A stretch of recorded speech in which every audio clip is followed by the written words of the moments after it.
Hi guys, welcome to another video. My name's Beth with Vegan Roots, and today I'm going to talk to you guys about hugelkulturs. So what a hugelkultur is, well, it means hill mound. Is that what it means? I'm pretty sure it means hill mound. The whole idea behind hugelkulturs is that when you build one, the soil will retain moisture and have more nutrients.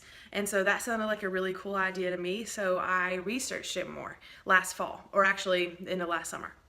And so let me just explain briefly what a traditional hugelkultur is. So typically you call them hugel mounds, and what happens is you'll take a bunch of debris, typically sticks and wood and stuff like that, and you'll pile them up into kind of the shape you want your garden. And once you pile those up kind of neatly, you will put soil on top and then mulch on top of that. And then you'll plant in them. And what that does is there are kind of two main purposes for these. First is that hugel mounds or hugelkulturs retain more moisture, and so that means that you have to water them less, which sounded really appealing. And then also, like I said before, it increases the nutrients. So let me explain why that happens. It increases the nutrients because hugel mounds act as the forest floor. So, you know, when limbs fall off of trees, they fall into the ground, they decompose, and then they create soil, compost. So we're just putting that into a space that we want it. And so it's mimicking the forest floor, which is some of the most nutrient-dense places on the earth.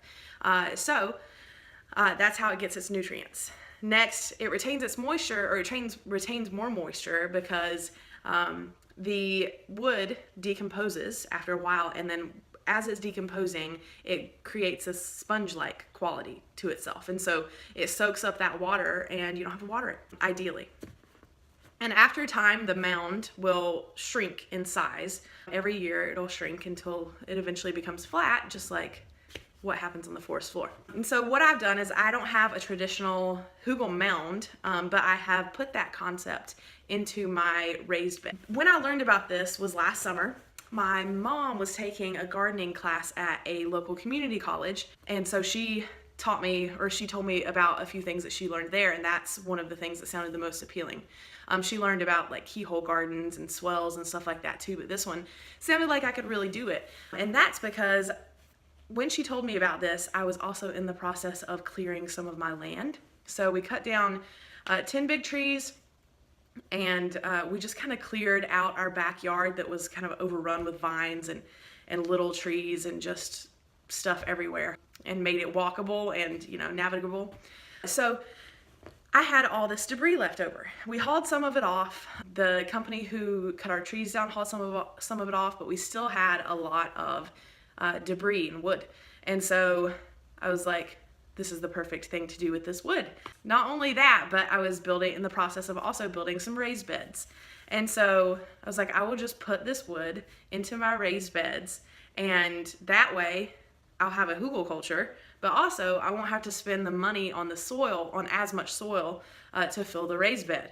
And so I spent way less money on soil, on compost to go in that raised bed, because I'm not able to produce all of my own compost yet. And so it just worked out. It was good timing. And so I have a 4x6 raised bed that is currently a hugelkultur. And so I haven't planted anything in that yet. That's because the sticks and wood have not decomposed enough for me to do that. So now it's been 7 months. And so I'm hoping that they have decomposed enough so that I'm able to plant in them. And so that's what we're going to find out today. If it's not, then we'll have to wait until fall to plant our fall crop in the raised bed. But hopefully we can plant our spring crop in there, and I'm going to show you guys. I'm going to dig in there for the first time and show you guys what it looks like in there, and I'm going to pull out maybe some sticks and stuff and check how far they're decomposed. They should be about, I'd say, 5 or 6 inches below the soil surface. So let's go check it out. Okay, so I just wanted to mention a couple of things before we get started. I use sheet mulch on the bottom of my bed just to ensure that no grass grew up, especially since there wasn't going to be like a solid layer of something on top of the grass. So I did cardboard sheet mulch, and then on top of that sheet mulch I layered the wood and sticks and all that stuff. And then on top of that I did soil, cow, and on top of that I did straw and stuff like that. Okay, so along with the sheet mulch, the other thing that I wanted to mention is the fact that some trees, Calhoun, sit, Calhoun, sit. The other thing I wanted to mention is that some trees are toxic to vegetables, and so they just won't grow as well or might not grow at all. And one of those is black walnut, and I think that's the only one I would need to worry about in my area, but I'm pretty sure, I'm not a tree expert by any means, but I'm pretty sure that we don't have any black walnuts on our property. So I don't think I used any black walnut limbs or trunks in my raised bed, so crossing my fingers that I did not do that. So let's go ahead and dig in there and see what we find. Okay, so I'm just gonna dig down a little bit into a portion of this. Feels like really nice soil.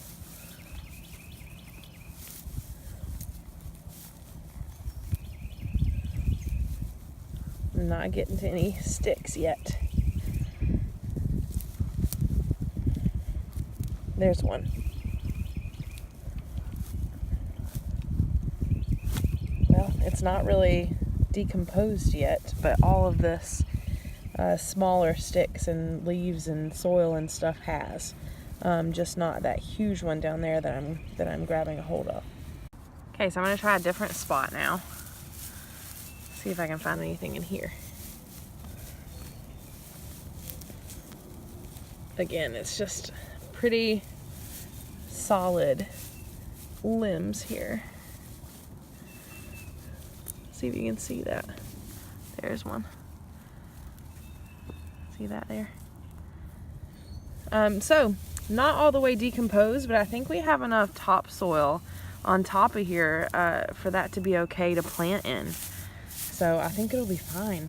So I think I'm gonna plant in it this year, but it may not yield as good of a crop as it would in future years. So I'm definitely gonna do it this year since there's plenty of soil on that top layer there to have plants in it. But in future years, those sticks will break down even more and provide even more nutrients, and I may have to water the bed quite a bit this year, but in future years, like I said before, it'll decompose and create like a sponge-like effect, and so I'll have to water it even less then. So typically that's how hugelkulturs work, is they get more and more productive every year you let them sit. So we'll see how it goes, and I will do an update video in the future. Thanks for watching, guys. Bye.